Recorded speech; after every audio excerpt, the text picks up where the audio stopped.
నమస్తే. ఇన్నాళ్ళు నన్ను సపోర్ట్ చేస్తూ, ఎంకరేజ్ చేస్తూ మీ ప్రేమను నాకు అందిస్తున్న ప్రతి ఒక్కరికి కృతజ్ఞతలు. అలాగే ఈ వీడియో కూడా ఖచ్చితంగా మీకు ఉపయోగపడుతుంది. లైక్, షేర్ అండ్ సబ్స్క్రైబ్ చేసి మీ సపోర్ట్‌ని నాకు అందించండి. అలాగే ఈ వీడియో పట్ల మీకున్న అభిప్రాయాన్ని కామెంట్ సెక్షన్‌లో కామెంట్ చేసి తెలియజేయండి. ఇప్పుడు వీడియోని చూద్దాం. జ్యోతిష్య శాస్త్రం ఒక అద్భుతం. వేదాంగమైన జ్యోతిష్య శాస్త్రం అనేటువంటిది మానవ జీవన గమనానికి ఒక వరం. జ్యోతిష్య శాస్త్రం నీ జీవితంలో వెలుగునింపే ఒక భాష. ఆ భాష నీకు అర్థమైతే ప్రకృతి నీతో మాట్లాడుతుంది. అస్ట్రాలజీ నేర్చుకోవాలి అనుకునే వారికి అద్భుత అవకాశం. మురళీధర శర్మ గారి అస్ట్రాలజీ క్లాసెస్ అతి త్వరలో మొదలు కాబోతున్నాయి. 100% జాబ్ గ్యారంటీ. వివరాల కొరకు సంప్రదించండి. జీవితంలో రకరకాల సమస్యలతో బాధపడుతున్నారా? ముఖ్యంగా ఆర్థిక సమస్యలతో సతమతమవుతున్నారా? ఎన్నో పరిహారాలు చేసి అలసిపోయారా? మంచి మార్గం దొరకాలని కోరుకుంటున్నారా? అయితే రండి, విశ్వాన్ని ఎలా అడగాలో తెలుసుకుందాం. లా ఆఫ్ అట్రాక్షన్ క్లాసెస్ మీకోసం మన ఛానల్లో. వివరాల కొరకు సంప్రదించండి. నమస్తే, వెల్కమ్ టు అవర్ ఛానల్. నేను పద్మిని. ప్రస్తుతం పాటు ప్రముఖ ఆధ్యాత్మికవేత్త, వాస్తు జ్యోతిష పండితులు కేఎస్ఆర్ గారు మనతో పాటు ఉన్నారు. మాట్లాడదాం. సార్ నమస్తే. సార్ ఎలా ఉన్నారు సార్? బాగున్నాను సార్, ముందుగా మీకు వరలక్ష్మి రథ శుభాకాంక్షలు. మన ప్రేక్షకులందరికీ కూడా వరలక్ష్మి శుభాకాంక్షలు.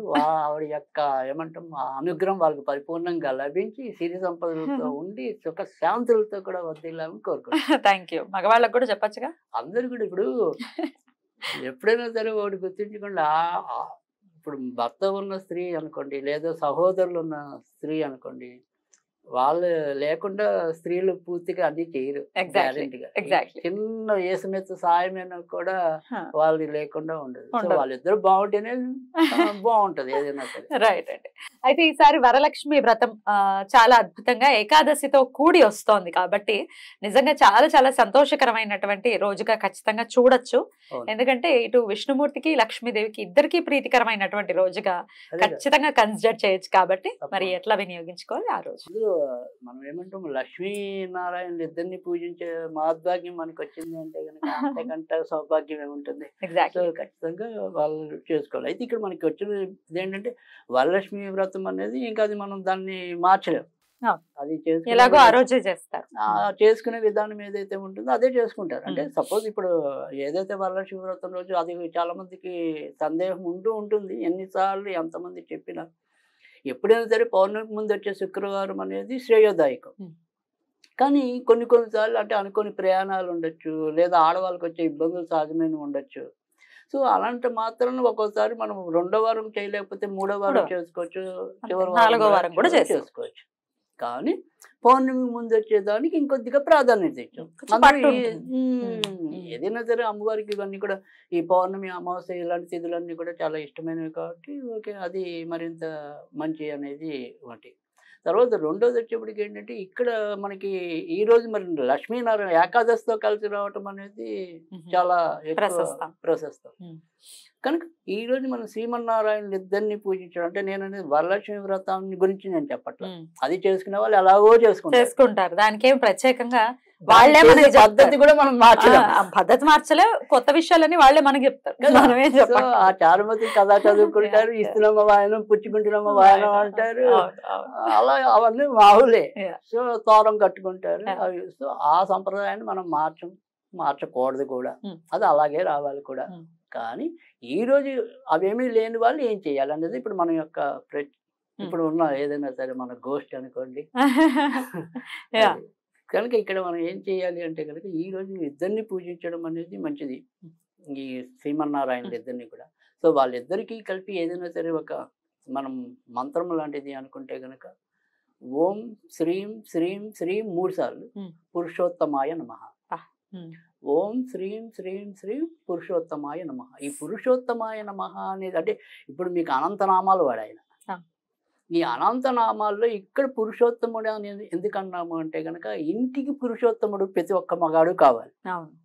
అప్పుడే ఆ ఇల్లు చాలా చాలా సుఖశాంతులతో డెఫినెట్ గా. ఎందుకంటే బాధ్యత మగవాడు తీసుకోవాలి. ఇప్పుడు చాలా కాపురాలు మనం కనుక చూసినప్పుడు అంటే ఇవాళ పరిస్థితులు వదిలేండి, ఒక 4-5 ఏళ్ళ నుంచి ఇక్కడ ఆడవాళ్ళతో కూడా కొంత ఇబ్బందులు రావటం అనేది పక్కన పెడితే అత్యధిక భాగం అయితే మనం ఎక్కువ శాతం ఈ మొగాళ్ళ రూపేనే ఎక్కువ బాధ్యత తీసుకోకపోవటం. ఆ తర్వాత ఎంత సంపాదించాలో అంత సంపాదించకపోవటం, సంపాదించింది వేరే వాళ్ళకి దానం చేయడం, అన్ని రకరకాల యాంగిల్స్. ఇవన్నీ కూడా పాపం ఆడవాళ్ళు అయినా కూడా వాటిని అన్నిటినీ సమర్థవంతంగా నెట్టుకొస్తున్నారు. సో పిల్లలు ఉంటే ఆ స్త్రీ మాత్రం ఖచ్చితంగా కష్టపడి పిల్లల కోసమైనా రైట్ పాపం ఎన్నో ఇబ్బందులు అధిగమిస్తూ ఉంటారు మన దగ్గర. పాపం అనేక మంది వస్తూ ఉంటారు, చూస్తూ ఉంటాం వాళ్ళ బాధలు. సో అందుకని ఏదైనప్పటికీ కూడా మనిషి అంటే ఇక్కడ ఎప్పుడు కూడా నరుడు దేవుడు అవ్వాలి అంటే కనుక ఎప్పుడు అవుతాడు? ఆయన ఏమి కిరీటాలు పెట్టుకుని దేవుడు అవడు, సుగుణాల కిరీటాలని తల మీద ధరిస్తేనే అవుతాడు. సో అలాంటి సుగుణాలన్నీ కూడా ఈ మానవులకి ముఖ్యంగా మగవాళ్ళకి లభించాలని కోరుకుంటూ ఆయన పురుషోత్తములు కావాలని చెప్పి కోరుకుంటూ, అందుకే ఓం శ్రీం అంటే మీకు తెలుస్తుంది ఎలాగో లక్షిస్తారు. సో ఓం శ్రీం శ్రీం శ్రీం 3 సార్లు చాలు, పురుషోత్తమాయ నమః. అది సింపుల్గా 108 సార్లు చదవగలిగితే చాలా మంచిది. మరి ఏం నైవేద్యం పెట్టాలి అనేది ఉంటుంది. సో ఖచ్చితంగా ఇంట్లో ఆడవాళ్ళు కనుక వండి పెట్టగలిగే తీరిక నేర్పరితనం ఉంటే కనుక పూర్ణం బూరెలే చాలా మంచిది. పూర్ణం బూరెలు ఒకవేళ పూర్ణం బూరెలు లేకపోతే ఇద్దరికి వచ్చినప్పుడు అయితే మొత్తం ఖచ్చితంగా తీపి నివేదన చేయాలి. తీపి పదార్థమే నివేదన చేయాలి. సో మనం అంటే ఇప్పుడు పులిహార ఇవన్నీ కూడా వ్రతంలో వస్తాయి, బట్ విడిగా ఈ జపం వరకు ఏదైనా సరే తీపి పదార్థమే నివేదన చేయాలి. అందులో ఇంకా మనం సుగుణం అంటే అదే చెప్పాం, పూర్ణం బూరి. సో అలా పెట్టగలిగిన వాళ్ళు అలా పెట్టాలి. ఒకవేళ ఇవేమి కాదు అనుకుంటే కనుక మనకి ఎప్పటిలాగా ఉండే స్విచ్ అది కూడా ఏమంటాం బీజమే. ఓం హైం అనేది చదువుకోవాలి. హైం హైం యారాల హైం ఓం హైం ఓం హైం అనుకోవాలి. అది సాధారణంగా ఈ లక్ష్మీదేవి ఆరాధన ఎప్పుడు కూడా మీకు తూర్పు ముఖంగా కానీ ఉత్తర ముఖంగా కానీ మంచిది. ఇప్పుడు మన ఇద్దరం ఈరోజు మన ఇద్దరం సాధారణంగా ఇప్పుడు మనం అందరం ఈ శ్రీమన్నారాయణ ఇద్దరిని కూడా పూజిస్తాం కాబట్టి ఉత్తర ముఖంగా అయితే మరింత మంచిది. సో ఉత్తర ముఖంగా కూర్చుని చేసినట్టయితే కనుక ఇంకా మంచి ఫలితాలు రావడానికి కూడా ఉత్తరంలో స్వామిని పెట్టుకుని మనం ఉత్తరముఖంగా చూస్తాం. అంతే కదా? అంతే అంతే. నేననేది ఒకవేళ ఇంకే దేవుడి పట్టాలు దేవుడి దగ్గర ఉండి అలా మళ్ళీ వాటిని కలపకపోయినా పర్వాలేదు. నేననేది ఏదైనా సరే ఒక చిన్న వస్త్రం లాంటిది పరుచుకుని, చేప లాంటి దర్భ చేప ఏదో ఒకటి పరుచుకుని మనం ఉత్తరముఖంగా కూర్చొని మనం చక్కగా పూజ చేసుకోవచ్చు అంట నేను. సో అలాగే లక్ష్మీనారాయణ హృదయం అని కూడా ఉంటుంది, అది చదువుకోగలిగి లక్ష్మీ హృదయం నారాయణ హృదయం రెండు ఉంటాయి. సో ఆ రెండింటి కలిపిన హృదయం కూడా ఉంది. లక్ష్మీనారాయణ హృదయం కూడా ఉంది.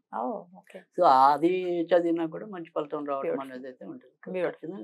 ఈ చిన్నది చేస్తే తప్పకుండా మనుషులు మగాళ్ళు ముఖ్యంగా మంచి వాళ్ళు కాగలుగుతారని నా నమ్మకం. తప్పకుండా తప్పకుండా. మగవాడు మనకు వచ్చే కాల్స్ కూడా ఇట్లాంటివేనండి.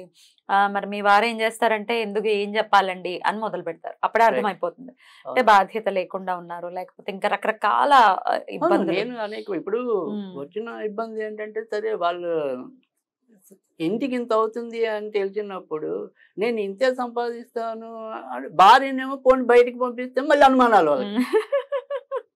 కరెక్ట్. అమ్మ పెట్టదు అంటే ఆడది బయటికి వెళ్తే వీళ్ళకి అనుమానం, పోనీ వీళ్ళు ఏమైనా సంపాదించి పట్టుకొస్తారా అంటే అంత సమర్థత లేదు. మరి ఇంకెలా? ఇప్పుడు ఖర్చులను ఆగో కదా, 30,000 కావాలంటే 30,000 కావాల్సిందే. అంతేగాని నేను 10,000 తీసుకొస్తాను ఈ సంసారాన్ని కానిచ్చే అంటే ఎట్లా కానిస్తారు? ఎవరికి కానీలే మిగులుతాయి, కానీలే అవుతాయి. కరెక్ట్.